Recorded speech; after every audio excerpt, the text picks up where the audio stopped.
Ah, tira. Buenas tardes, bienvenidos. ¿Cómo están? Bienvenidos a la tercera sesión del ciclo quinto, Vivir para Habitar o Habitar para Vivir. Vamos a ver dos documentales. El primero se llama Encarcelados y es sobre la situación en la cárcel La Modelo de acá de Bogotá. Y vamos a ver otro documental que hicieron unos estudiantes de la Nacional. Tenemos a nuestra invitada María Alejandra, que fue una de las directoras, que se llama Villas del Progreso, donde hablan de el proyecto de vivienda social y le hacen seguimiento a una familia. Más tarde nos va a hablar más al respecto. Y bueno, pues empecemos.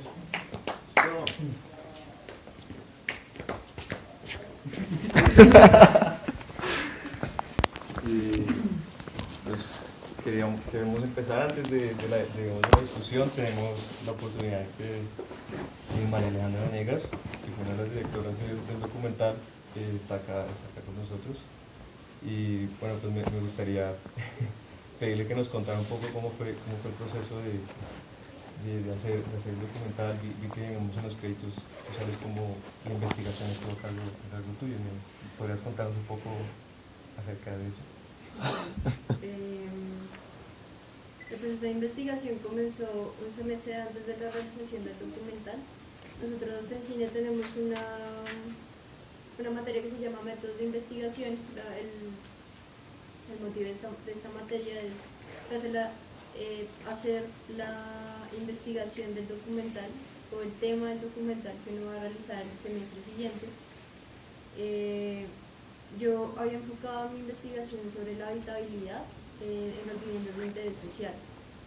Entonces mi objetivo era como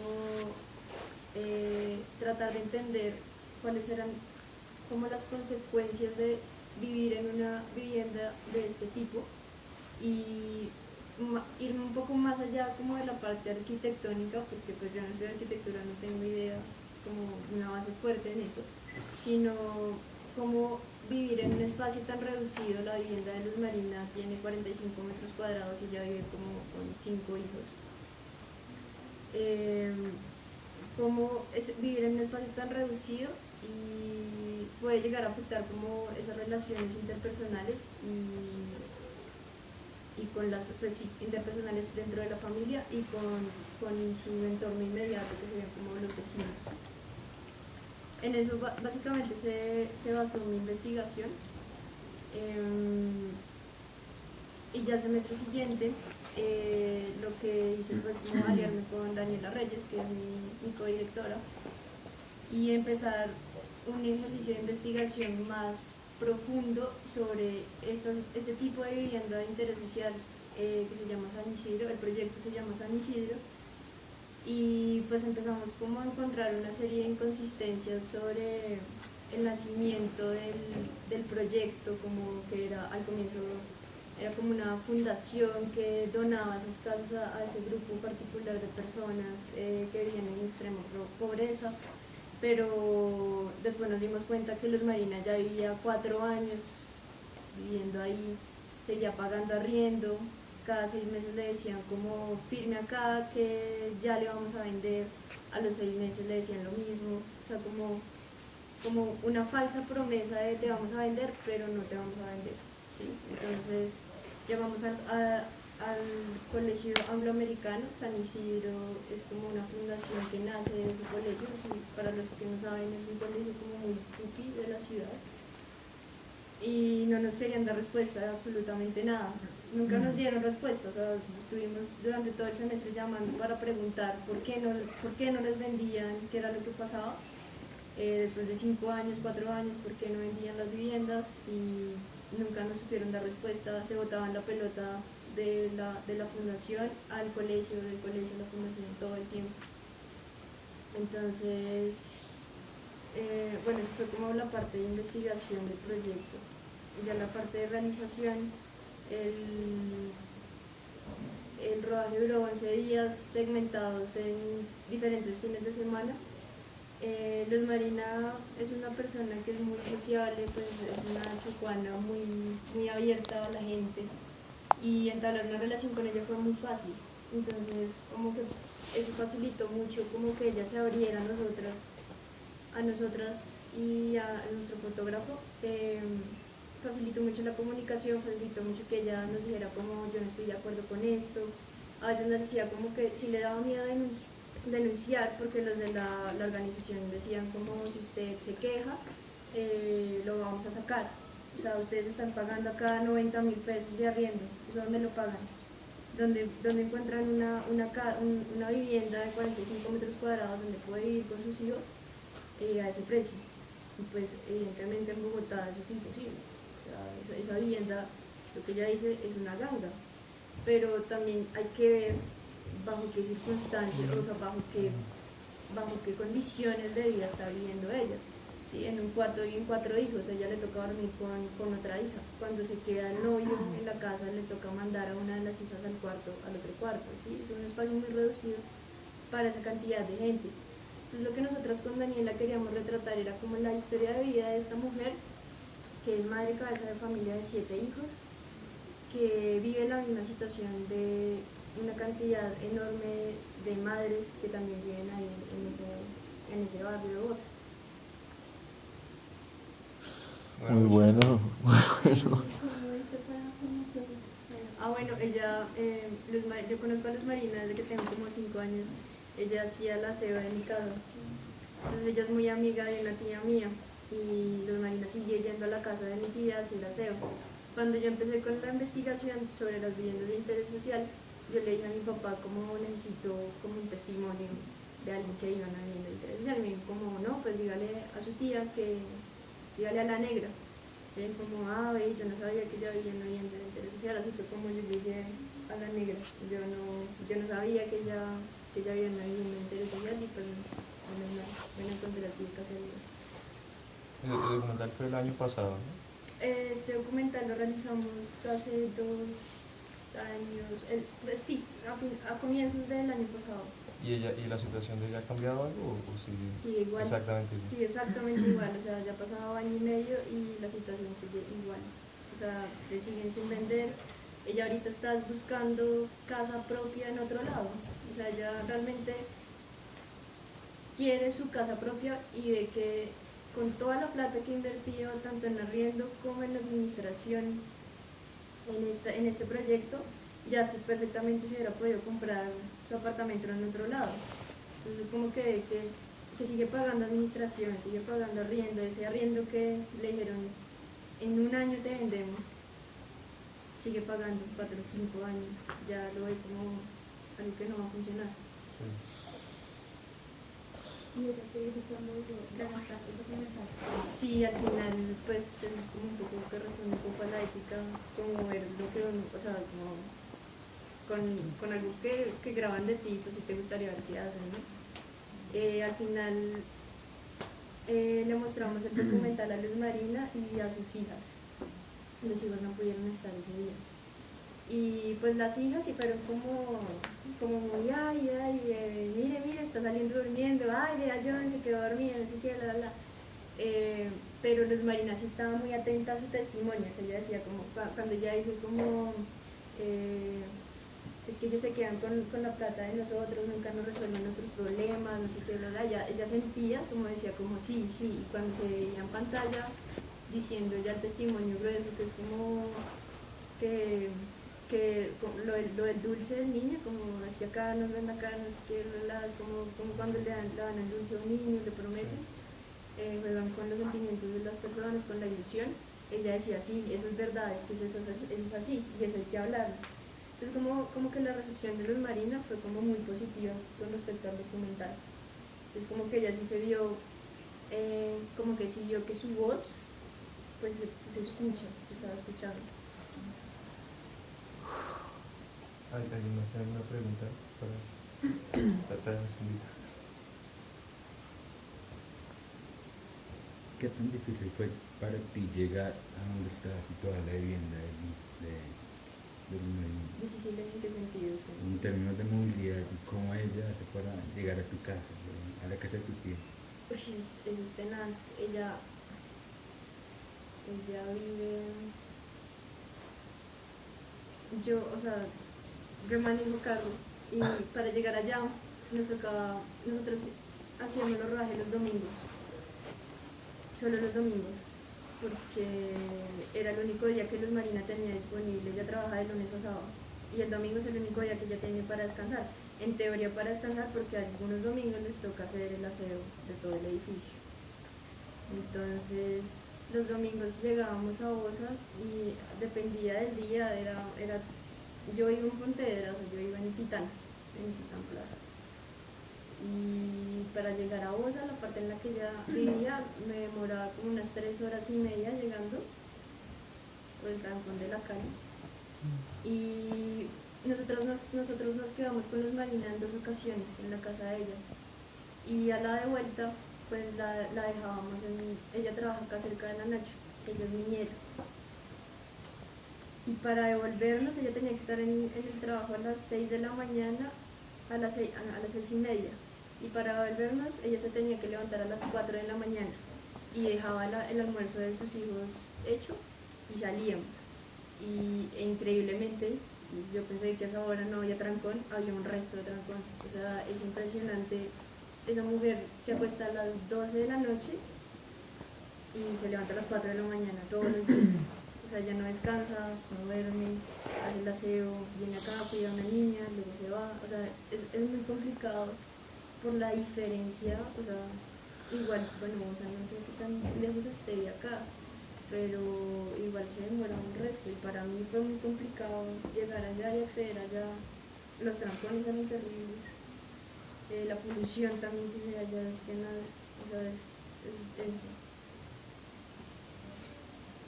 ¿Por qué escogiste el blanco y negro? El blanco y negro fue una... Es bueno. El blanco y negro fue una medida estética que decidimos tomar con Daniel y con el fotógrafo para 2 cosas primordialmente. La primera era generar como un efecto de distanciamiento que lo que provoca es que el espectador se dé cuenta que está viendo una película, ¿sí? O sea, esta es la realidad que Daniela, Camilo, que es el fotógrafo, y yo estamos contando de Luz Marina, ¿sí? O sea, como para distanciar al público. Cuando ella dice, a mí me gustaría ver esta casa con el color grúa, con un verde bien bonito, como darle también la idea al espectador, o sea, como me imagino yo también esa casa, ¿sí? Y la segunda era para evitar de cierta manera como este tono amarillista y como de tratar de pobretear un poco la situación que viven ellos. Se nos hizo que el blanco y negro también podría ayudar como a distanciar esto un poco. ¿Qué es lo que se hizo con este documental? O sea, bueno, pues me imagino, obviamente era para una materia, pero ¿qué hacen los publican en alguna parte? Pues sí, el objetivo básico de la realización de este documental fue para taller 4. Nosotros tenemos 5 talleres, esto fue para taller 4, que es taller documental. Lo que hemos hecho con esto después ha sido no distribuirlo, sino exhibirlo. Por ejemplo, acá hemos estado en Equinoccio. Este documental ha llegado a varios lugares, ha llegado a un festival en Argentina, en Venezuela ganamos 2 festivales, un festival en México, ahorita en Puebla, también lo van a exhibir. Este documental ha llegado como a varios lugares afortunadamente del mundo, lo cual nos alegra porque siempre es como difícil como hacer un documental y decir como nadie más lo va a ver, ¿sí? Como saber la realidad de esta mujer y decir como mierda, o sea, se va a quedar en un cajón, o sea, merece la pena esta mujer que sea escuchada de cierta manera. Entonces sí, eso es lo que hemos hecho con el documental, tratar de mostrarlo en varios festivales, pues de cierta manera como para que Luz Marina tenga su voz y de pronto alguien pueda ayudar a solucionar este problema. Nosotras, o sea, sabíamos que de entrada no podemos solucionar la vida de esas personas, o sea, nosotros no tenemos miles de millones de pesos para darles viviendas a ellos, ¿sí? Pero de cierta manera tenemos el recurso de darles una voz, o sea, de escucharlos y hacerlos escuchar. Los hijos de ella, y ahí salen, tú dices que tienen 7 hijos. Ella tiene 7 hijos, Sí. 2 hijos no viven con ella, porque son los 2 mayores, el resto de hijos sí vive con ella.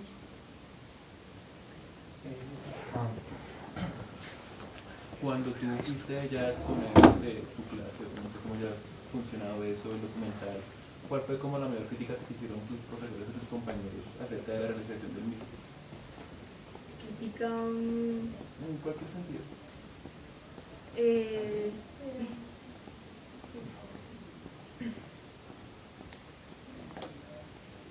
Eso fue hace mucho tiempo.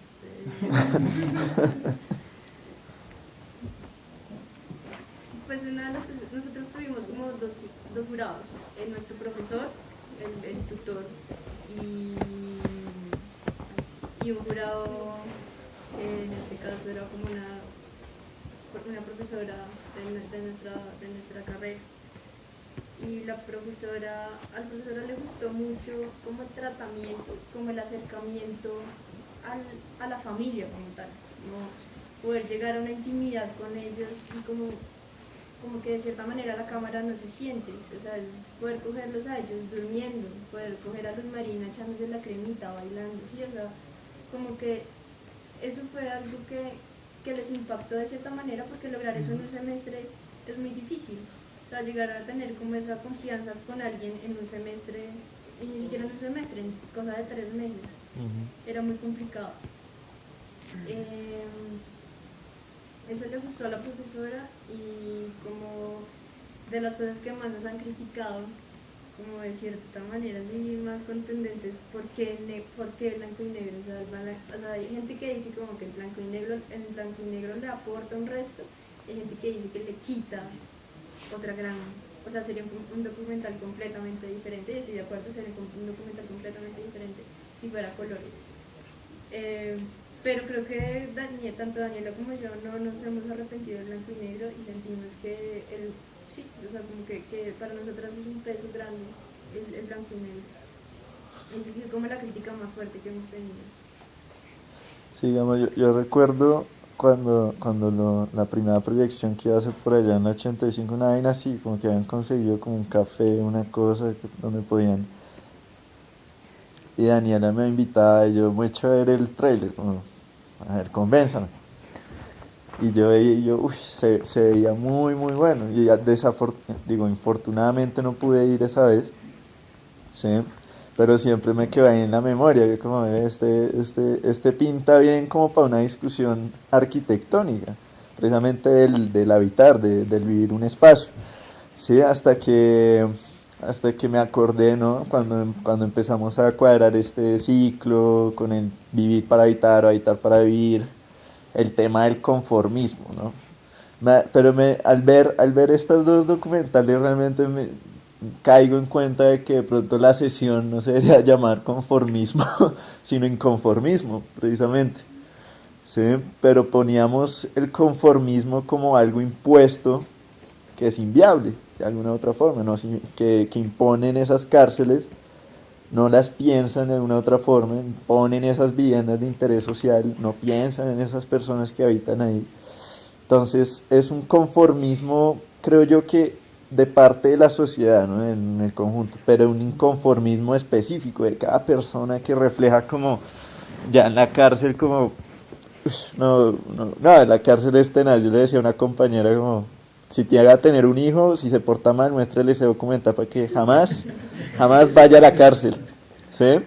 Porque realmente es traumático. O sea, la primera vez que lo vi realmente me chocó demasiado. No sé si ustedes si alguno de acá lo habrá visto antes o es la primera vez que lo ve, pero realmente uno lo marca y muestra una realidad humana bastante horrible de nuestro contexto. Y lo bueno es que hay un contraste inmediato en un contexto también nuestro, bogotano, colombiano, llámese con Villas del Progreso, que muestra que, bueno, la cárcel es una mierda, pero la vida afuera también puede ser una tensión impresionante. Y cuando lo vi por primera vez, porque yo le dije luego a Pin, porque pues a Daniela también le dicen Pin, le decía a Pin como muéstremelo porque pues queremos verlo de pronto en Arquitertulia. Justo había un link, ¿no? En uno de esos festivales de, creo que uno de Cali, creo que fue uno de Cali o de un festival precisamente del- de los afro, no me acuerdo de qué era específicamente, pero fue uno de los últimos donde lo presentaron. Y estaba ahí colgado en línea, yo viéndole, yo sí, sí, sí, aguanta mucho. Y precisamente creo que lo mismo hablé, o sea, no sé por qué todos quedamos en cuenta del blanco y negro. Y yo le hablé, oiga, le hubiera puesto un poco más de contraste, es que está muy planito, muy planito. Muchos grises, decía yo, pero pues aún así creo yo que representa muy bien, y da una mirada que muchos no han visto de lo que es vivir en una vivienda de interés social, precisamente, y les abre las puertas supremamente. Entonces, decía yo cuando lo vi, uy, me preguntó Daniela como, bueno, ¿y qué piensas? Yo, no, eso sí refleja muy bien lo del tire y afloje, que es una expresión muy nuestra también, ¿no? El tire y afloje, constante. Aunque viéndolo otra vez, ya es como la tercera vez que lo veo, veía unos detalles buenísimos, ¿no? Cuando ustedes llegan al tablero de la administración, la maqueta, yo no sé qué, que todos los arquitectos se rieron, ¿no? La maqueta, jajaja. Pero había unos detalles muy sutiles yo lo vi fue a la tercera, que decía como reglamento, yo no sé qué, el aseo. No sé si se habrán fijado, pero yo no me había fijado desde un principio. Le muestran a uno pistas, y eso también es lo bonito del cine, ¿sí? Que muestran ciertos indicios, como que algo va a ocurrir, algo se va a presentar, y qué mejor que mostrarlo como una tabla de introducción, una tabla de la administración de lo que va a venir más adelante, ¿sí? Que el jugo de curúa, que yo no sé qué, eso es fascinante, de esas peculiaridades que a veces no se ven, digamos, en otros conjuntos residenciales o en otras situaciones. Sí, desde el rebusque de ellos, prácticamente. Exacto. Donde se hacen maquetas. Pero entonces yo decía, ahorita que hablabas del arriendo a 90.000 pesos, y esta señora diciendo como, no, me toca comprar el camarón a 40.000 pesos las 2 libras. O sea, el arriendo es 2 kilos de camarón. O sea, pero aún así se da esos lujos, es algo Eso fue algo que vimos mucho, ¿sabes? Si ustedes se dieron cuenta, es un televisor, pues es una vaina que yo ni siquiera tengo en mi casa. Una vaina así de grande, de esas que tienen gafas, que es como de 3D. Ella tiene el súper equipo de sonido así para escuchar música, pero pues... Y o sea, las cremas, que no veía. sí, o sea, pero eso es algo como muy humano, marico. O sea, si uno no tenga para el té, uno tiene que tener su televisor en la casa si viva en una choza.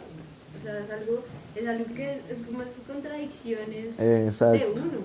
Y es una vaina muy, pues no sé si sea colombiana nomás, pero sí es algo que uno ve mucho acá. O sea, uno puede vivir en la inopia, pero tiene su televisorcito, tiene su equipito de radio, o sea... Porque digamos algo que sí decíamos en un momento, el hábitat no condicionaba la manera de vivir. Uno vive para adaptar su hábitat de alguna otra manera. Y curiosamente, pues los intereses de uno hablan por sí solos. Puede que ella hablase del verde curúa y yo no sé qué vaina, pero es más importante la crema, vieja. Es más importante el televisor, el grande Fauto ahí. Entonces, eso es buenísimo. Pero entonces sí, estamos llenos de contradicciones, pero a la misma vez exigimos más. Entonces ese inconformismo siempre está presente, jamás estamos conformes con lo que hay. Y no, a mí se me hace buenísimo, y me agrada que hayas podido venir, realmente. ¿Qué opinan ustedes? Yo quiero hacerte una pregunta. ¿Cuál era el imaginario que tú tenías de la forma en la que en la que vivían estas personas de escasos recursos antes y después del documental? Pues antes de ni siquiera iniciar la investigación, yo no tenía idea de cómo era una vivienda de interés social. O sea, pues sí había escuchado como en noticias y cosas de esas, pero realmente así como involucrada nunca estuve. Me imaginaba que tenían un poco más de espacio. El documental gracias al buen manejo del fotógrafo, eso sí se lo agradezco mucho, sí puede reflejar un poco eso, como esa proximidad, o sea, como que uno siempre puros valores de plano así, nunca los ve largos, porque realmente el espacio era muy reducido, o sea, la cámara la tenían ellos acá, prácticamente todo el tiempo. Entonces o sea, yo jamás me imaginé que tanta gente pudiera vivir en un espacio tan reducido, uno. Y dos, jamás me imaginé que tantas familias vivieran en un espacio pues de terreno tan pequeño también. En los apartamentos de Luz Marina tienen 15 torres, cada torre tiene 5 pisos y en cada piso hay creo que 8 apartamentos. Eso es una cantidad absurda de familias que viven ahí, es una cantidad absurda de gente que vive ahí. La cantidad de niños que hay ahí también, al frente hay un potrero que se ve absurdamente peligroso, que lo mostramos varias veces ahí, o sea, es como, pues yo gracias a Dios no he tenido que pasar pues una situación grave económica en mi familia, pero pues jamás llegué a imaginar como que tan fuerte debe ser para alguien como el vivir así todos los días, la inseguridad de ese barrio también es tenaz, ¿sí? O sea, como que me hizo ampliar un poco mi visión, un poco sesgada hacia el norte de la ciudad y sí ver un poco más la otra gran mitad, más de la mitad, que es Bogotá, que es muy dura para muchos. No, a mí me impresiona mucho por la comparación. Si uno analiza, o al menos esa fue mi percepción, ver los dos videos y precisamente haber visto el tuyo en blanco y negro, pues en grises, me dio la impresión de que el primero es una cárcel, pero es un escándalo que digamos ya ha sido un tema de auge nacional. Y segundo, me parece una cárcel silenciosa, que no lo digo con ánimos ni de pobretear ni de nada, pero es qué posibilidades tiene esta familia de salir realmente de esa situación. Precisamente es la mentalidad que digamos estaban comentando ahorita, qué tan manipulado mentalmente estamos las personas para considerar que una casa son solo las 4 paredes y pensar que porque puede que, digamos, nosotros hemos tenido un nivel de educación, sobre todo los arquitectos en los que dijimos, estos proyectos de vivienda de interés social por lo general son lo más alejado a lo habitable que puede haber. Pero digamos, ¿qué posibilidad tiene toda esa gran población, tan solo de Bogotá, que no tiene esta formación académica, en preguntarse, oiga, ¿será que realmente vale la pena invertir en otro tipo de casa? Es decir, ella solo se refería a ser propietaria de una casa, más no de mejorar la calidad de vida que tiene con respecto a la casa. Entonces, pero también es cuestión de muchos de los proyectos que se hacen, de la arquitectura y de los urbanismos que en general se hacen en el país. Como eso me parece a mí que ha adormecido tanto a las personas que ya no, pues a la población en general no le parece grave que un conjunto, y es más, lo exige, que un conjunto esté rodeado de rejas. Y nosotros, uno lo analiza y esto es lo más antisocial, peligroso, como a mí me parece medieval encerrarse, enjaularse uno mismo, pero no están estos proyectos adormeciendo a la gente para que crean que eso es una casa, que entonces ya ha solucionado el tema de 4 paredes y un techo, ya tienen calidad de vida, ya tienen un lugar y por eso se pueden dar el lujo de tener un gran televisor, porque ella decía pintemos las paredes, pero no decía cómo es posible crear otra habitación para que no haya tanto hacinamiento en mi casa, o es posible que yo me traslade a un lugar que me quede más cerca de mi trabajo para que yo no tenga que perder tanto tiempo ni plata en transporte. Esas son preguntas que ya se hacen a diario. De hecho, es que nosotros nos tocó seleccionar como cosas muy fuertes del testimonio, pero sí, o sea, si ella quería como que el novio se quedara en la casa de ella, tenía que pasar una carta pidiendo permiso para que él se quedara. Si uno de los hijos se quería quedar esa noche, le tocaba pasar una carta pidiendo permiso para que se quedara.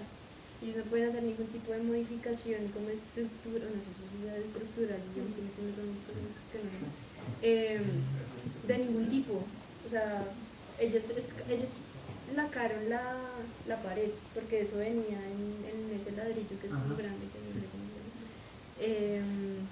Y ellos lo que hicieron fue lacarlo, pero pintarlo no se puede. Modificarlo de cualquier manera no se puede, porque ellos, lo que ya dice, eso ya prácticamente ellos es una inquilina y ellos le tienen que pedir permiso a los de San Isidro para poder meter Pero algo. precisamente es eso, es decir, ¿por qué no plantearse una estrategia de inversión en un lugar en donde es algo mejor que priorizar tener un BlackBerry, que tener una pantalla plana, que Sí, de cierta manera eso es un poco eso está como adormecido? de conformismo también, como decir, bueno, pago 90.000 pesos, me puedo estar relajando durante un par de meses más, puede ser. Igual porque ella es madre de casa, familia, ella vela por el estudio de sus dos hijos pequeños y las dos mayores, o sea, también es como complicado para ella decir, no, ya me voy a comprar una casa acá en Ciudad Salitre, que me queda cerca a mi trabajo. Pero si con tanto amor dice como pintar las paredes de tal color, con ese mismo amor y con ese mismo empeño con el que consiguió el dinero para las otras cosas, se podría haber hecho otro tipo de inversión. Claro, son decisiones de ella, pero lo que voy es que realmente qué tan adormecidos estamos frente al cómo se habita el espacio, es que estamos acostumbrados a vivir entre las cuatro paredes, y si tienes cuatro paredes o un techo ya todo está bien, y lo siguiente entonces es comer camarones, comer un par de la playa. Álvaro, ¿usted quiere decir? Sí. Iba a decir que, bueno, de pronto miramos el problema a la señora y decimos, bueno, es un problema de conformismo, es un problema de ella por querer habitar ese espacio, de pronto ponerle más significativo a los pequeños detalles, a de pronto comprarse un televisor, tener un BlackBerry. Pero si lo vemos es como esa añoranza de poder tener ese confort dentro de un espacio al cual ella no pertenece, al cual creo que ninguno de nosotros pertenecemos. Creo que estamos criticando esa vivienda, de pronto, si nos hacemos un poquito memoria de lo que es la vivienda postindustrial, es la misma cosa, de pronto que antes se morían y antes los problemas de insalubridad eran más críticos, pero ahora lo estamos viendo de la misma manera, pero desde mi posición no creo que se culparía a la señora por su manera de empeñarse, por su manera de trabajar, porque por más que ella se conduzca, ella diga, bueno, vamos a salir adelante, vamos a comprar, vamos a tener un espacio más grande, quizás las condiciones a las que estamos impuestos no se lo va a permitir.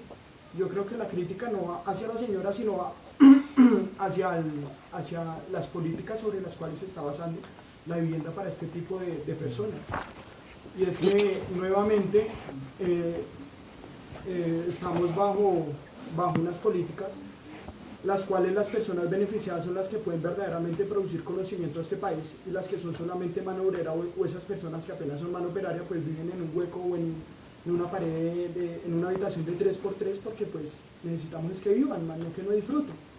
Pero más sin embargo nos siguen dando pan y circo, que nos siguen dando la comida, y la señora busca esa añoranza, porque decía Cañas, ella a pesar de que paga 90.000 de arriendo, está utilizando casi cada fin de semana un buen banquete que son 40.000 pesos, pero trata de dignificar ese espacio, o sea, trata de dignificar su vida, pero verdaderamente está condicionada por ese espacio. Y lo que dice el título de lo impuesto inviable, pues claro que es inviable, porque simplemente a ella no le está solucionando un tipo de vida, ella simplemente está viviendo la vida que le están imponiendo.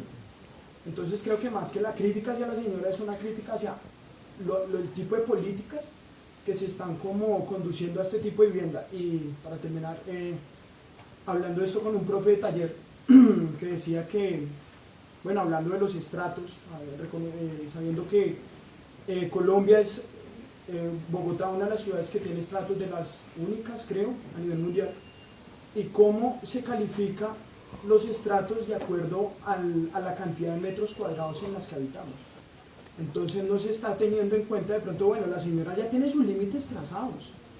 O sea, por más que ella quiera vivir, por más que quiera tumbar todas las paredes y dejar un solo espacio, no se va a poder salir de los 40 metros cuadrados.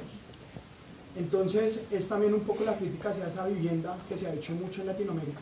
Y es que no está concebida desde las concesiones propias de las personas, ni en los quereres, ni en las añoranzas de las personas, sino que hay unas condiciones de atrás que están impuestas y venga, planeemos la vivienda, pongamos a esta gente a vivir en 40 metros cuadrados, pero eso no es lo que ellos quieren, es lo que nosotros queremos.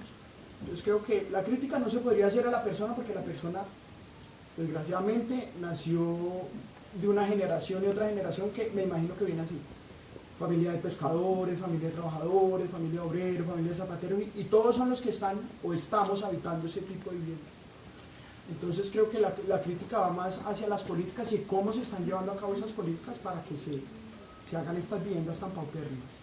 Sí, claro, lo indignante, digamos, del documental es exactamente eso, ¿no? Que ella diga, o sea, cómo los tratan de esa manera, ¿no? Cómo juegan, digamos, con lo que dice, con sus esperanzas, con sus sueños, ¿no? O sea, me parece, lo que tú dices es muy cierto, o sea, es algo tan humano que, o sea, sí, no, están tan jodidos, pero no importa, o sea, se dan los lujos, se dan, digamos, tratan de dignificar la vivienda, y creo que eso es lo más importante, y yo creo que a veces nosotros sobrevaloramos el papel de lo que hace la arquitectura, ¿sí?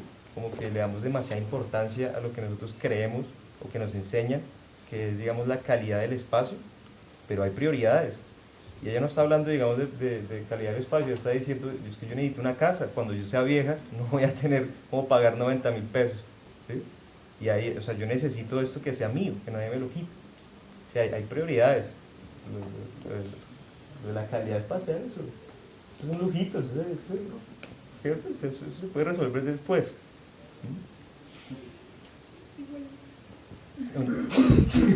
Pues digamos que, siguiendo un poco lo que dices, al principio del documental ella pues contaba, creo que, cómo vivía cuando era niña, ¿sí? Que dijo, pues yo nunca tuve lujos, pero pues nunca fui pobre porque nosotros teníamos abundancia de comida, ¿sí? Entonces como otra, sí, o sea, hay cosas que son más importantes, me parece, ¿no? O pues hay diferentes perspectivas o cosas que se deben priorizar al momento de, sí, de habitar.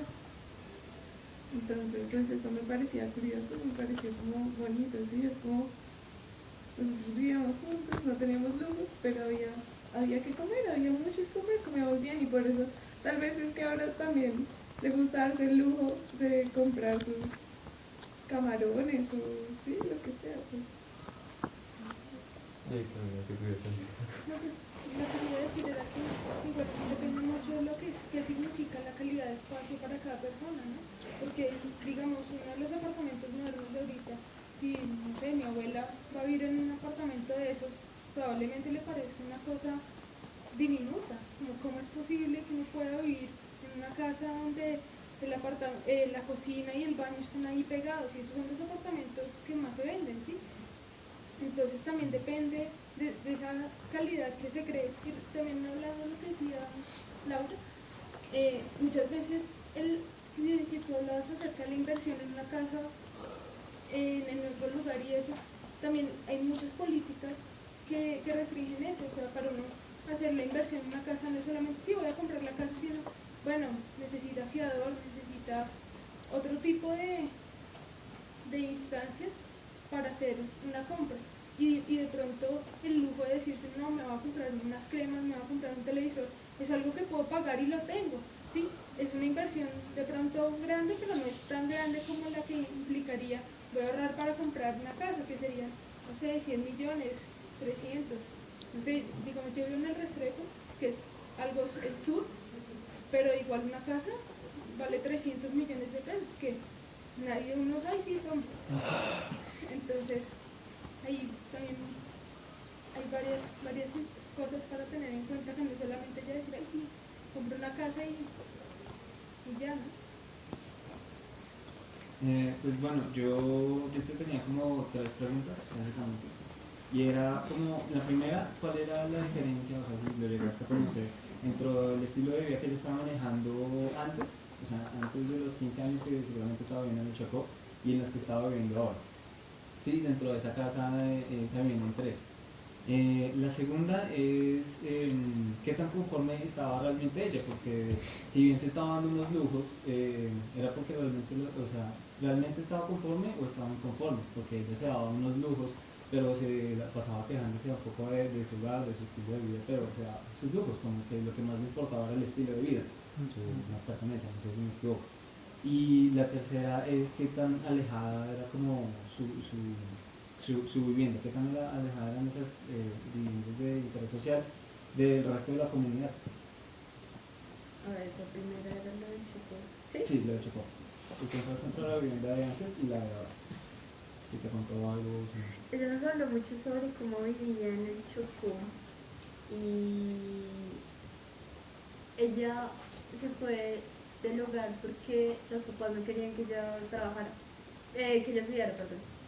Entonces ella nos contaba que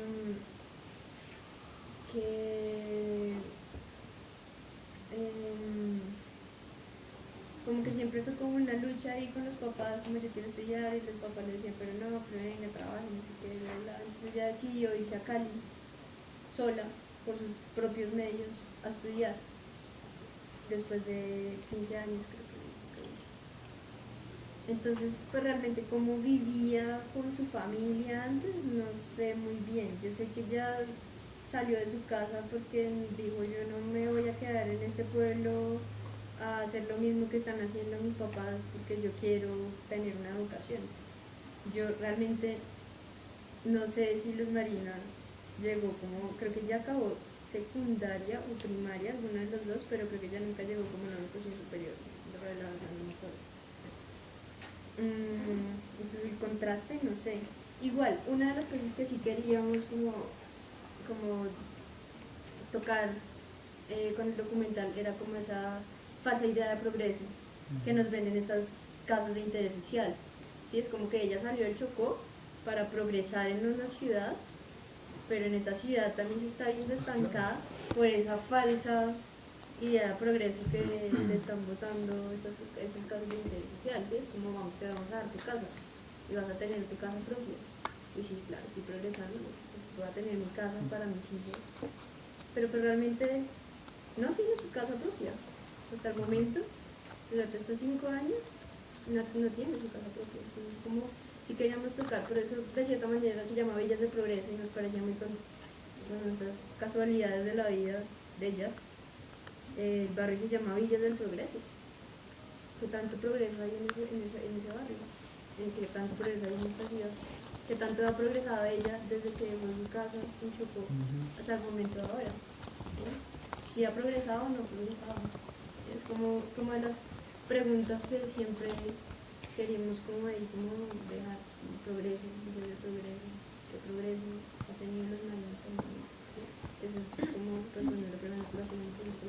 Realmente de ese conformismo del que se hablaba, porque lo que veo que lo que busca más ella por encima de cualquier otra cosa es un estilo de vida, un buen estilo de vida, o sea, sin importar el espacio ni nada. Pues yo conociendo ya un poco más a Luz Marina y como de todas las entrevistas y hablando con ella, yo creo que lo que ella quiere es que sus hijos estén bien, o sea, antes de la salud de ella, antes de todo, creo que ella lo que hace, lo hace por sus hijos, ¿sí?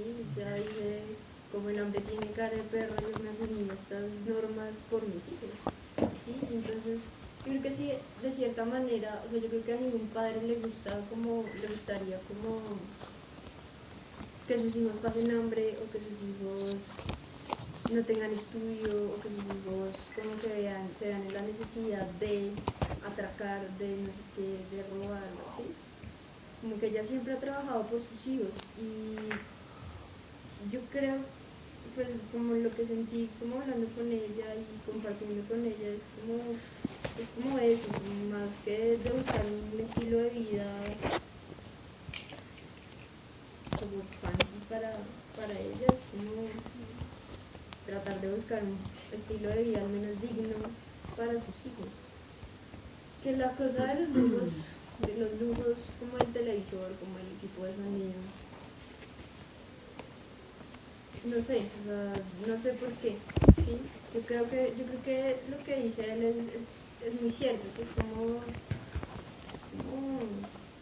no sé, como lo habíamos con Daniela, era como un leve progreso, como una idea de progreso dentro de la vivienda mínima, así como, antes teníamos un televisor pequeño, ahora tenemos un televisor un poco más grande, como, estábamos progresando, pero era como para reforzar esa idea de falso progreso.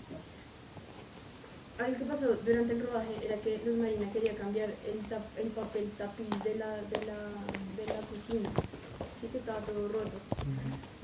Y de hecho ese iba a ser como el clímax de nuestro documental. Nosotras íbamos a grabar la parte de la remodelación de la casa, que eran ellos pegando el papel tapiz, y grabamos. El problema es que ese día se agarraron todos se agarraron con todas, las hijas se empezaron a putear a la mamá también, o sea, eso fue un caos que era evidente en cámara, o sea, era evidente en cámara, no podíamos quitar los putazos, no podíamos quitar las manotazos, no sé qué, entonces como que la parte climática de nuestro documental, que era como esta falsa idea de progreso, viéndola ahí en ellos remodelando su casita, se fue a la mierda, o sea, no pudimos montar, esa vaina estaba inmontable. Entonces dijimos como, bueno, por algo se da, no sabemos por qué, bueno, las cosas de Dios, lo que sea. Pero como esa idea de remodelación era como el grueso, iba a ser el grueso de nuestro documental. Entonces, como que ese tipo de remodelación, como cambiar el televisor, cambiar, creo que sí es como para también apropiarse de ese espacio. Es como este espacio es mío, bueno, manos a la obra, vamos a modificarlo, la casa, el ladrillo ese también, o sea, sí, creo que es más como por ese lado. La tercera pregunta era como para que me actualizaras un poquito porque no conozco muy bien esas viviendas de interés social. Entonces mi pregunta era qué tan alejadas estaban del resto de la sociedad, como realmente es un conjunto muy aparte, qué tan incluidos están dentro del resto de la comunidad, qué tan difícil es coger para ese transporte. Porque he escuchado que, digamos, para algunas personas en Soacha les toca coger un carrito desde el lugar de la vivienda hasta Transmilenio o hasta un lugar donde puedan coger el sitio y ahí sí desplazarse como 2 No, horas. pues al menos este proyecto, que o sea, ella caminaba una cuadra y ahí pasaban sí, y cerca, como a unos 15 minutos, 10 minutos en carro, quedaba el portal sur. O sea, ella vive como, no me acuerdo en qué parte de Osa, en qué parte de Osa es, pero estaba muy incluida, o sea, al lado ya tenía casas, obviamente casas en obra negra de 3 pisos, estrato 1, 2, 3, pero sí, eso estaba muy incluida en la ciudad. Lo que sí era que tenía terrenos sin construcción cerca, o sea, potreros enormes.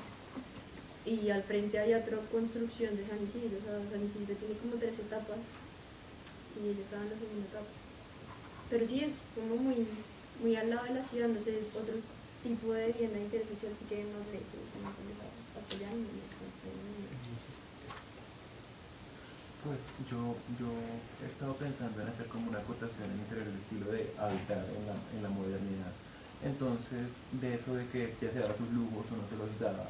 No sé si alguna vez ustedes han tenido la experiencia de ir a un lugar, a cualquier habitación, se han recostado en cualquier cama que de una persona que es más pobre en el sentido económico con respecto a lo que uno vive a diario y comienzan a ver televisión, ¿verdad? Comienzan a ver televisión y por más que el televisor sea más pequeño, esté más lejos y no se alcance a escuchar, se termina completamente escapado. Y usted como persona, es decir, tal vez en la situación de ella, en este momento se me escapa el nombre, su situación es como prefiere adquirir ciertos lujos o llegar a cierto estado de bienestar en el cual puede descansar de cierta manera, o sea, de manera inconsciente por supuesto, a poder llegar a obtener o acumular ese capital para comenzar con su cuota inicial en una casa o conseguir un fiador, hacer los trámites en serio para un crédito. Pues porque realmente quien no se ha sentido tentado, o sea, una persona tiene que ser demasiado fuerte para no ir, así uno está acumulando, al momento de verdad, así uno está acumulando X cantidad de capital, uno siempre va a comenzar hacia de poquitos, lo va a despilfarrar, lo va a sacar, le va a sacar pedazos, ¿verdad? Más una persona que tiene muchas necesidades. así uno termine, si uno ya tiene experiencia laboral, uno termine acumulando lo que necesita, si uno realmente hubiera acumulado todo lo que necesitaba, no lo usó para comprarse los audífonos que se dañan cada 8 días, pues hubiera alcanzado esa meta antes, ¿verdad? Entonces, sí, esa sensación de bienestar es lo que realmente, el punto, lo que yo vi, el clímax del documental, porque esa persona estaba completamente enajenada, es como vivir en la Matrix, es una cuestión completamente cerrada. Debemos haber visto la más. Y esa es realmente la prisión invisible en la que todos estamos de cierta manera. Nosotros supongo que estamos en una menor prisión porque tratamos de ver un poco más allá. Y los que no tratan de ver un poco más allá, pues, se jodieron. ¿Verdad? Ya, eso era. Quiero traer como colación, como la comparación entre lo que vimos en las cárceles y pues en la vivienda de interés social. Creo que es importante también resaltar que no solo la vivienda de interés social, sino que muchos modelos de viviendas normales, apartamentos, son iguales.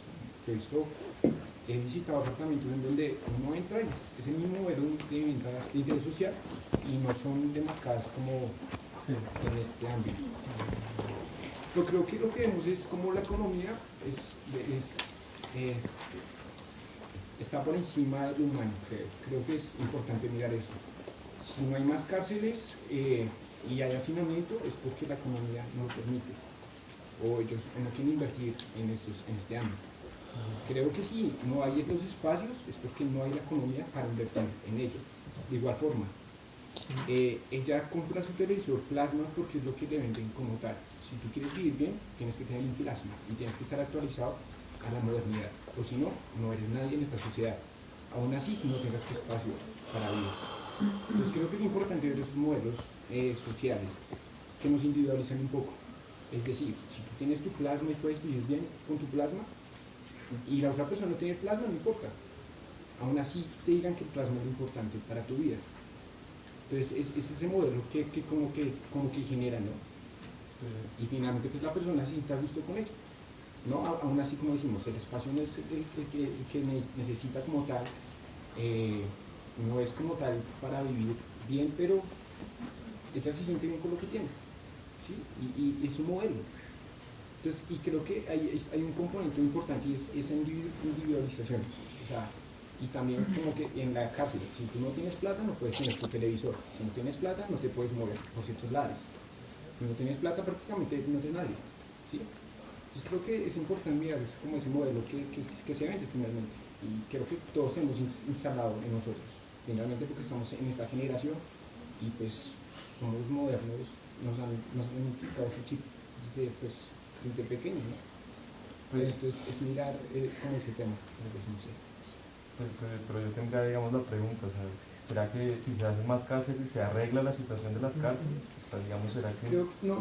Creo que lo importante en sí estaría, desde la arquitectura yo lo veo como un interés social, la arquitectura más que como un interés de egos o de economía. Creo que desde la arquitectura se podría empezar por ahí. Creo como arquitecto, como estudiante, que digamos desde la vivienda, que tengas una vivienda digna significa mucho para la persona, para que contrarreste en cierto modo pues la educación y así mismo no haya tantas personas que pues tengan necesidades de cometer algún delito para llegar a la casa. Creo que es más bien ese punto, no tanto conseguir más cárceles, más bien como una educación de una manera más social. Veamos un poquito de contextos en las cárceles. Alrededor desde el 2012 se empezó a hablar, digamos, una crisis carcelaria en Colombia. Se dice que hay alrededor del 40% de sobrepoblación, aunque en 2014 se hablaba de que hay 130.000 presos en Colombia y hay sitio para 65.000 en todo el país. Para arreglar esta situación, digamos, construyendo más cárceles, se dice que se necesitaría alrededor de 4 billones de pesos y se están desarrollando proyectos, se han invertido alrededor de 1.2 billones de pesos construyendo cárceles. Es más, la Universidad Nacional está ayudando con la interventoría de esas obras. Varios de los profesores comentan eso, y lo que comentan es que pues, son proyectos mal desarrollados. pero viendo el documental, pues uno se pregunta, bueno, o sea, o sea, que esa cárcel, ¿cuál es la función de esa cárcel? ¿Sí? O sea, el tipo de funcionario del imperio dice, no, que son bodegas humanas, ¿no? O sea, ¿cuál es la función de una cárcel? Digamos, o sea, si ellos están, ¿qué se está tratando de lograr con esos espacios? ¿Sí? Porque si meten a un tipo ahí a esperar que muera, Ah, no, lo que usted decía, pues se me hizo una chimba porque me acordé de una charla TED que le pasé a algunos compañeros que era sobre por qué trabajamos. ¿Sí? Uy, una chimba, porque usted decía como los modelos que nos venden, etcétera. Y, y este tipo plantea la pregunta, bueno, ¿por qué trabajamos? ¿Por qué nos levantamos a las 4 de la mañana para dormirnos a las 12, trabajar todo el día, dormir, luego levantarse y tal, para ganar un dinero? Entonces decía, lastimosamente había muchos trabajos que la gente lo hacía era por la plata, porque para nada más se necesitaba trabajar, sino necesito es la plata para sobrevivir, de alguna u otra manera.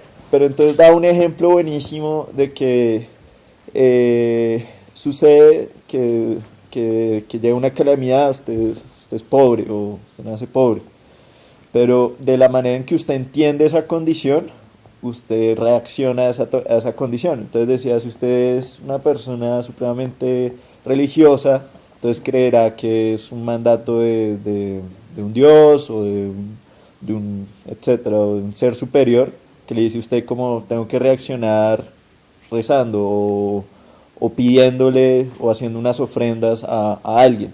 Si usted reacciona creyendo que es una supresión de clases, usted responde o reacciona de manera revoltosa. Entonces pide una revolución. Entonces si usted responde y dice, oiga, la culpa puede ser que sea yo porque me dediqué al alcohol o soy un perezoso, y lo entiendo de esa manera, puede que reaccione y va a camellarle, va a hacer mil cosas para responder ante esa situación. Entonces, esa enseñanza de cómo entendemos nuestra situación es la manera en que reaccionamos a esa situación. Entonces, el tipo planteaba luego como de su charla y decía como que lo del trabajo, esa idea de trabajar o por qué trabajamos, la respuesta estaba en la tecnología de las ideas, decía. Entonces, una falsa promesa o una falsa idea tiene mucho más daño que una falsa tecnología. Decía así. Entonces, si usted compra el Huawei, yo no sé qué, le salió repaila, pues la tecnología muere ahí y no hay lío. Pero si le llegan con una idea falsa de progreso, por ejemplo, o una idea falsa de seguridad representada en esas cárceles, qué sé yo, ¿sí? Genera todo un desencadenamiento mucho más grande, unas consecuencias mucho más grandes, por una falsa idea, por un falso testimonio. Entonces el tipo decía como, bueno, eso lo que genera es la creación de estas instituciones, no de un hábitat precisamente, no un espacio arquitectónico, sino una institución, de unas normas, de un contrato social, etcétera, que parten de unas, puede ser falsas ideas o buenas ideas, dependiendo de la situación, y lo que da como resultado es algo. Entonces el tipo finalizaba, porque pues es una charla dirigida, casi que los que están siempre ahí son pues gente de instituciones, de organizaciones, etcétera. Les decía como la naturaleza humana es vivir la naturaleza humana que nos imponen de alguna u otra manera. Entonces invitaba a las personas como, bueno, ¿qué naturaleza humana quieren diseñar para su institución? La que vive totalmente pues alabando a alguien, o la que ejerce pues un trabajo en conjunto, o la que etcétera, etcétera, pero es una naturaleza humana. Entonces decía como el hombre humano es un animal incompleto. ¿Por qué? Porque busca llenar su manera de vivir con una naturaleza humana inventada por él mismo, ¿sí? Entonces pues la respuesta es como, bueno, ¿qué naturaleza humana queremos crear también, no? ¿Será que es la naturaleza humana en donde los presos no cuentan como seres humanos y no tienen derechos humanos? Porque ahí lo dice, es como acabamos de ver que no hay derechos humanos en las cárceles de Bogotá. Y uno mira eso y come popetas.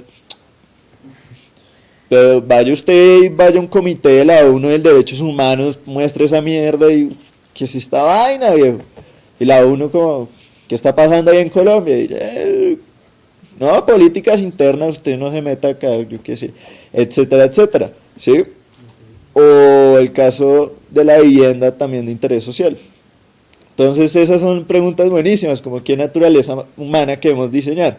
No es con un espacio precisamente, sino con esas instituciones que uno puede crear. Y pues sí, la arquitectura siempre ha sido como el arte, ha sido instrumento al servicio de ciertas ideologías. Me parece importante lo que dijiste sobre las cárceles de, bueno, ¿cuál es el objetivo de una cárcel? ¿Sí? Aquí, ¿cómo fueron pensadas estas cárceles desde la arquitectura? ¿Sí? Uno, que pues los pasillos, el patio y habitaciones, y pues los baños.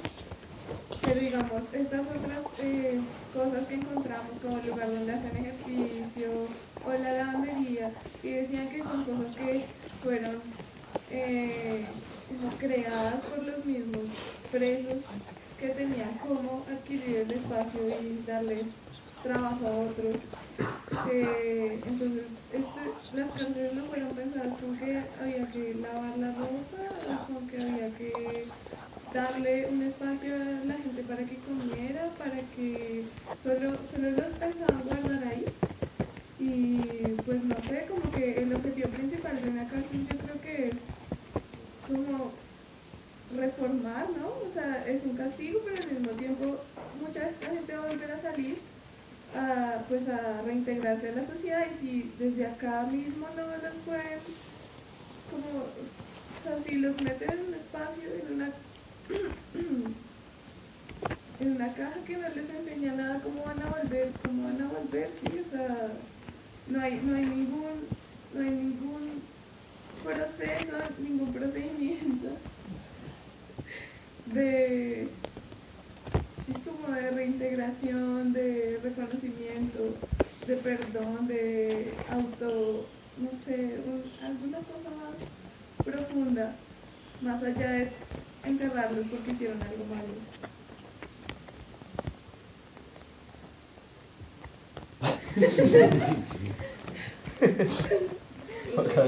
No, pues de todo lo que ustedes dicen me parece que es muy importante pensar el peso que ejerce la cultura sobre uno, ¿no? No es como, aunque no lo veo tampoco tan sencillo, como qué naturaleza humana queremos crear y qué instituciones. Sí, porque muchas veces es justamente eso lo que crea en uno esa cultura, pensar que se puede transformar en una naturaleza, o no se puede, o si se puede, no sé. Y por ejemplo lo de las cárceles, qué sé yo. Normalmente la expresión y la cotidianidad habla mucho sobre la cultura de la gente. Entonces, o sea, se pudre en una cárcel. Y es eso, ¿sí? O sea, ese es en el decir, en el decir, hay mucho de la carga que uno espera que suceda, ¿sí? Usted en la sociedad no ve que la gente esté pensando en la cárcel para que efectivamente se resocialice y salga, sino que usted lo ve a partir del castigo, no a partir de la resocialización. Y así mismo uno ejerce un montón de juicios sobre muchas cosas que es parte de lo que estamos haciendo en muchas otras cosas en el documental. No, pero ¿por qué no piensa que no tiene crédito? ¿Por qué no piensa que no tiene no sé? Y realmente es que, por ejemplo, nosotros tenemos por lo menos 2 generaciones, o por lo menos una generación antes de nosotros, de adquirir los valores de la ciudad. Y parte de adquirir esos valores citadinos es aprender a utilizar los créditos, a utilizar el dinero que no existe, ¿sí? Y todo ese tipo de cosas son cosas que uno cree que uno viene y las adquiere y llega a la ciudad y las usa como si fuera que de facto está, y tal vez no es así, ¿no? Tal vez, por ejemplo, ella porque va a pensar de pronto en una casa, ella se piensa en 80 años dónde voy a estar, pero si ella nunca para en la casa, sí, de pronto no está pensando en tener una mansión ya, sino en que los hijos tengan zapatos, ¿sí? Entonces, y uno que tiene asegurada el celular, los zapatos y la casa, entonces dice, no, pero hay prioridades, porque no pensar primero en la educación, ¿sí? Como si las cosas suntuosas que uno tiene, uno tuviera el derecho de decir, no, es que primero hay que satisfacer las necesidades y después las otras.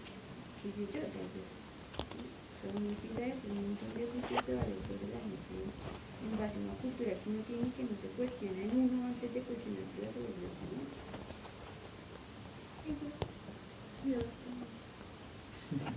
Claro. Habla, Camila.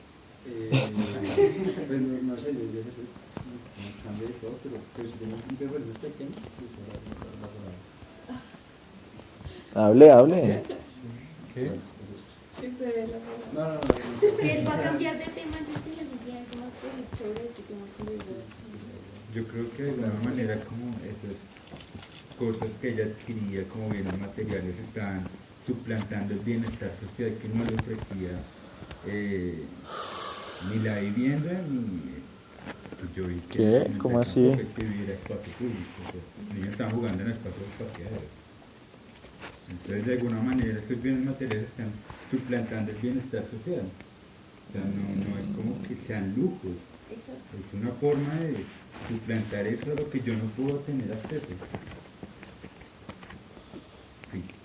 Lo que tú decías acerca de las prioridades de la señora me parece muy importante porque es muy posible que, o sea, es lo más probable que su prioridad no sea comprar una casa más grande, simplemente de pronto para ella el hecho de saber que tiene a sus hijos cerca de una ciudad donde pueden adquirir una educación que en su pueblo natal no lo tenía, simplemente ese hecho ya en su mente puede significar un progreso significativo, el hecho de que ella estaba en un lugar donde no tenía posibilidades de estudio, que tuvo que trasladarse a otra ciudad para poder estudiar bachillerato y tener a sus hijos en una ciudad donde probablemente puedan estudiar hasta universidad o un técnico, eso ya es un avance significativo en ese contexto de ella, ¿no?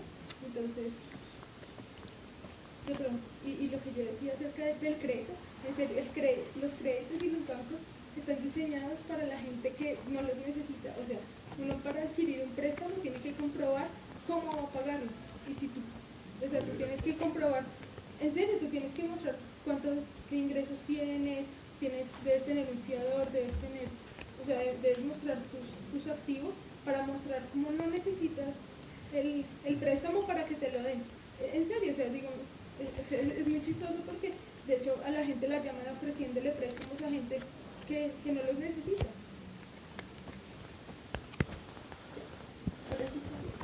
¿Alguien más? Pues, digamos, pensando en la cultura, creo que en los mariscos, cuando me salió caras, no aprendimos una cultura de ellos. No viene del Chocó. Claro. Entonces es importante ver cómo se mueve la ciudad, que la ciudad es distinta al Chocó. Claro, hay un momento que lo recogiendo. Exactamente, entonces creo que es más un tema cultural de ella. Que cuando ella habla que quiere pintar su casa con el cubo, creo que dice algo así. Tema cultural, ella es afro, ella es negro, es una comiquera, y si lo ya en su sangre, ¿no? Entonces es también importante ver cómo esos temas, aunque nunca pues, los tomamos en cuenta. Pero para ella eso es calidad de espacio. Claro. Tener una pared cruda para ella eso le parece muy bonito. Pues no, es que es con respecto a eso, porque sí puede llegar a ser un lujo, porque por casualidad tuve una situación con camarones la semana pasada y se compró camarones de los caros, la robaron mucho por significar que eran camarones de los grandes. Si una persona realmente se hubiera fijado, una libra de camarones decía que 46.000 las 2 libras del kilo.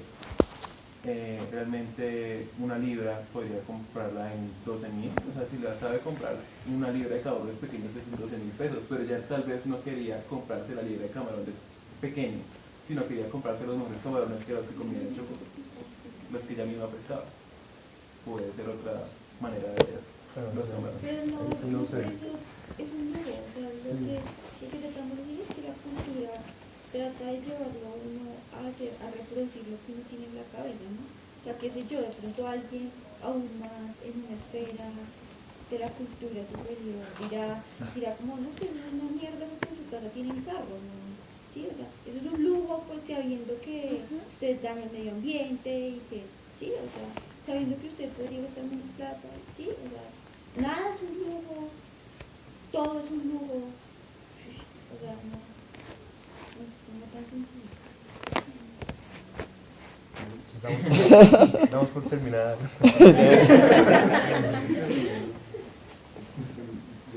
Era como una pregunta como para ustedes, que era por qué se conforman, tienen que ver con los presos en las cárceles, por qué se conforman ellos con su situación de vida, sabiendo que tienen un hábitat férreo, insalubre, están como en constantes extorsiones, sí, como sin seguridad, con la incertidumbre de que su pena que están pagando no se la solucionen, que no saben cuántos años van a pagar. Cada caso que me decía es que en Colombia primero lo apresan y después lo juzgan. Entonces una persona está presa 3 años que no lo han juzgado. ¿Sí? ¿Por qué se aguantan eso? ¿Sí? ¿Por qué se aguantan la violencia?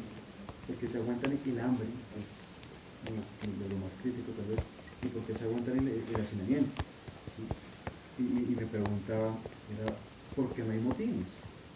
Bueno, y sí los hay, porque digamos en el documental veíamos que se dan hasta bala.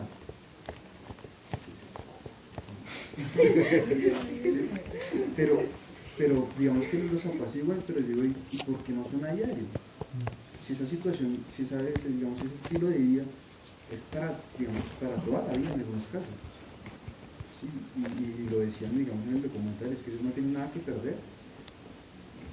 Pero lo único que tienen que perder es la vida, pero es que como están viendo vale la pena vivir, ¿sí? Porque no ejercen esa violencia, digamos, que los caracteriza, ¿sí? Pues a veces, digamos, un poco despectivo, pero es un poco cierto, que los que están allá son asesinos, son violadores, son ladrones, son gente que digamos, he escuchado casos de gente que apuñala y les perroa, una gente que tiene una sevicia dentro de sí, porque, digamos, se aguanta eso, sabiendo que son capaces de mucho más, porque se aguantan eso y porque no se motivan a diario. Y si digamos el tema carcelario es tan crítico, no solamente para los presos, sino para los que cuidan. ¿Sí? Son 6.000 presos y hay 60 guardias. Es una vaina absurda, es la relación es de 1 a 100. ¿Qué hace un man con un fusil contra 300 dólares? No puede. Tumban a uno y digamos uno con un fusil contra los guardias de allá. Lógicamente es una cuestión de que se amotinen y no hay solución. Lo único que digamos que los para tal vez es el miedo a morir, pero me preguntaba si eso era lo suficientemente fuerte para parar un motín, digamos, o para pararlos, digamos, no sé, de vivir esa vida tan crítica y tan paupérrima que la paraba. Entonces mi pregunta era para todos ustedes, ¿sí? ¿Por qué creen que ellos aguantan eso? ¿Qué los detiene?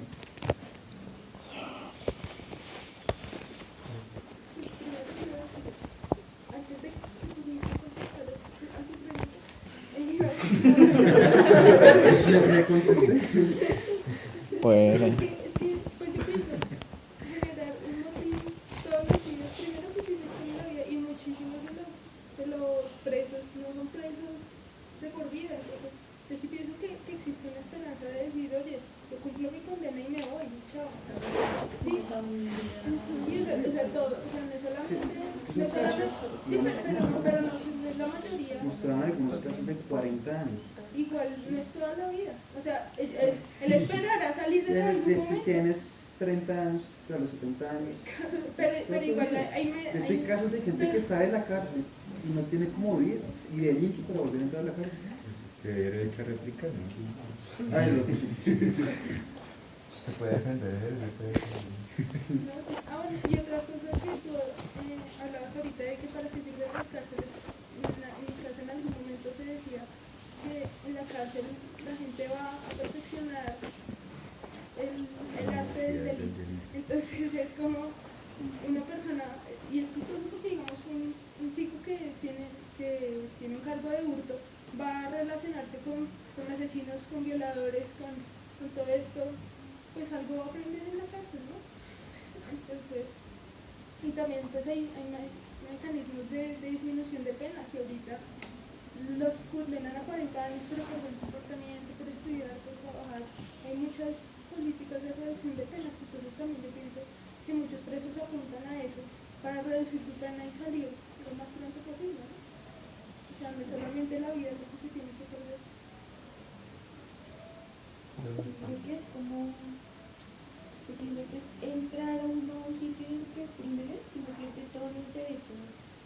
O sea, pienso que es muy difícil pensar como hombre libre cuando usted no tiene derecho ni siquiera a ir al baño. O sea, uno dice, pero si usted no tiene derecho ni siquiera a ir al baño, pues que no piensa en estar libre. Yo pienso que también es muy berraco uno pensarse como libre en esas condiciones tan duras, ¿no? Usted está en constante vigilancia, no de un guardia, pero sí de otros presos que les interesa mantener el control sobre los espacios. O sea, si ves ahí hay un tipo que no es un guardia, no hace falta un guardia.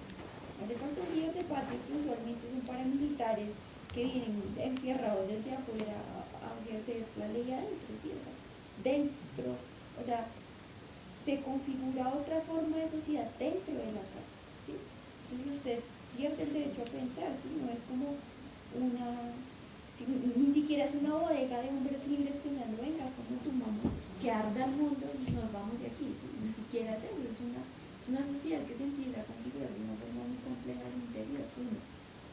Uno es eso, y lo segundo es que creo que cargan con el peso de ser de facto los sujetos olvidados por la sociedad de los que sí estamos libres, ¿sí? Y es que creo que, salvo por estos documentales o una nota que se pone una vez al año en un noticiero, uno no sabe qué pasa con los presos. De pronto se amotinan todos los días mínimamente, pero pues desde que no se escape de la inmamia que hay dentro de la cárcel, que se maten allá adentro.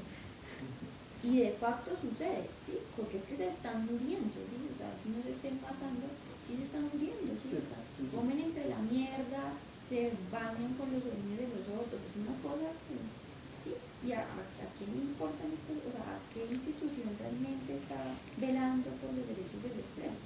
Al contrario, nuestra visión está cerrada respecto a la cárcel, y no estoy defendiendo a nadie, pero digo, cuando las FARC dicen, no, nosotros nos vamos a la cárcel, pero a la cárcel de mierda, bueno, nosotros nos vamos y nos encerramos en unas fincas de producción agrícola, no sé, así eso suene como muy, no sé, extraño. Uno piensa, o sea, uno tiene en su cabeza el chip de la idea de cárcel, que si no se están pudriendo y comiendo mierda, no están en la cárcel, están de vacaciones, ¿sí? Cuando de facto el hecho de que usted no se pueda mover, que usted no pueda ejercer un derecho sobre su propio proyecto de vida, ¿sí? O sea, eso ya debería ser suficiente castigo. O sea, si usted está en un sitio en el que come bien, duerme bien, puede estudiar o algo así, pero usted no tiene derecho ni a ejercer una familia, ni a decir con quién está, ni a decir si quiere tener hijos o no quiere tener hijos, y a decir, sí, tantas decisiones de libertad que usted las tiene ya de facto clausuradas. Y nuestra sociedad muy cerrada, o sea, si nos comiendo mierda en las cárceles, yo pienso que se busca de tantas cosas. Pues a mí me gusta la pregunta porque digamos, uno no podría hacer la misma pregunta en una cárcel gringa, ¿no? No, pues ahí está bien, pues de cierta u otra manera, pues uno no podría decir como, ¿por qué los presos se conforman? ¿Con qué se conformarían en una prisión gringa? Pero entonces yo lo veía como acá, como por la misma razón por la que los ciudadanos realmente no ejercen su derecho de ser ciudadanos también, ¿no? O sea, porque no pueden cambiar la ciudad, no pueden cambiar un país, no pueden, etcétera, porque tienen, así como decía, acá hay una mafia. Uno puede decir, acá hay una mafia también, pero uno no la conoce, no la entiende, ¿no? Por eso mismo planteaba cuando decía, como uno entiende las cosas, así reacciona. Y cuando usted entiende que su país está vuelto mierda, que la misma cárcel está vuelto mierda, ¿usted cómo reacciona? ¿No? Esto ya se fue para el caray, qué sé yo.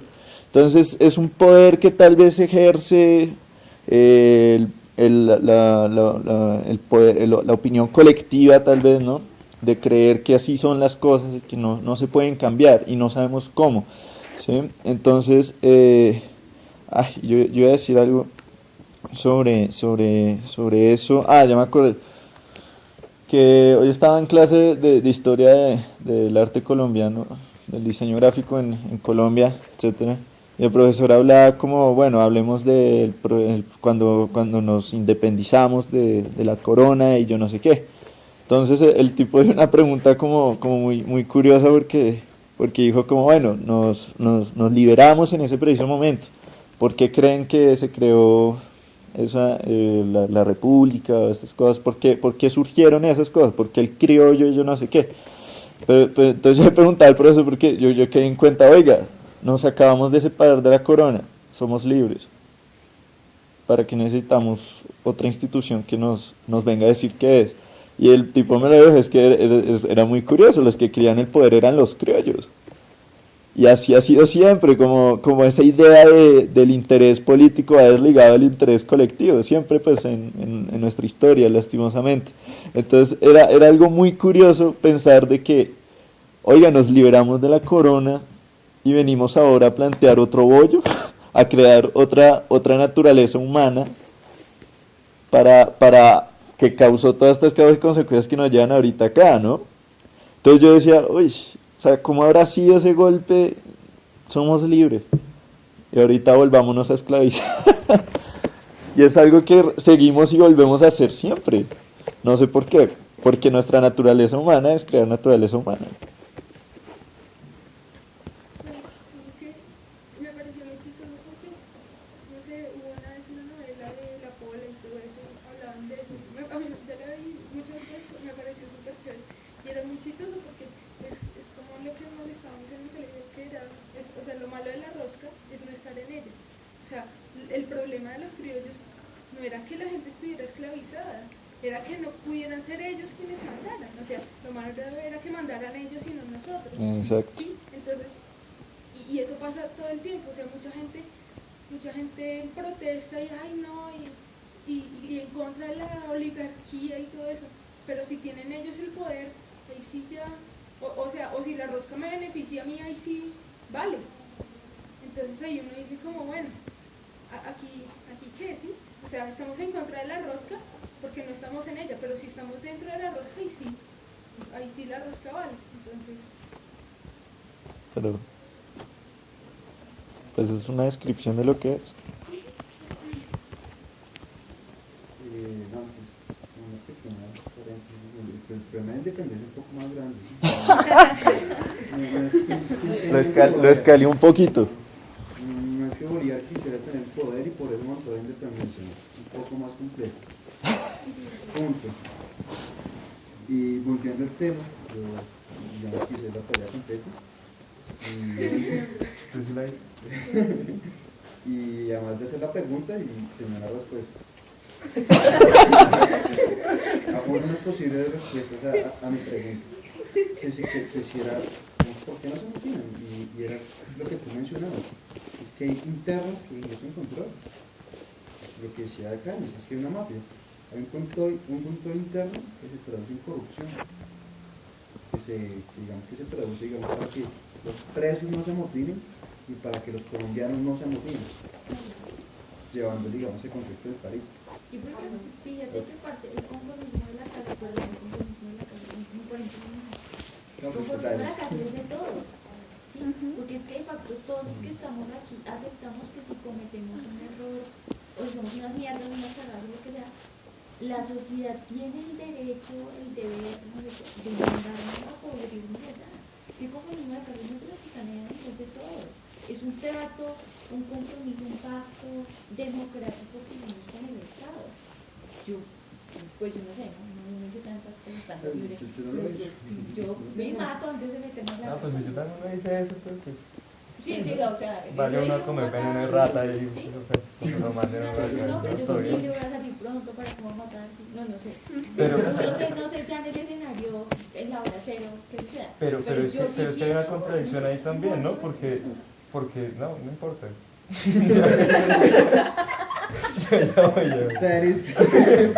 La discusión va por un lado. Ahí ejerce el poder, ese es el moderador. Hicimos un contrato. Pues que hay una contradicción y es que no es que todos comen mierda, ¿sí?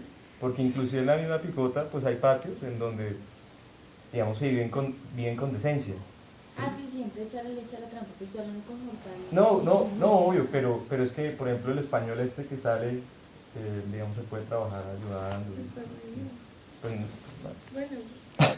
pues comparado con la situación de los otros presos, pues de los que no tienen plata, pues entonces sí. O sea, que también, o sea, hay como... Sí, es muy complejo. Hay una estructura social ahí adentro, como una representación chiquita del país. Es que ahí sí nada. está pasando, pues como se va a dar un paréntesis, entre paréntesis, y acá,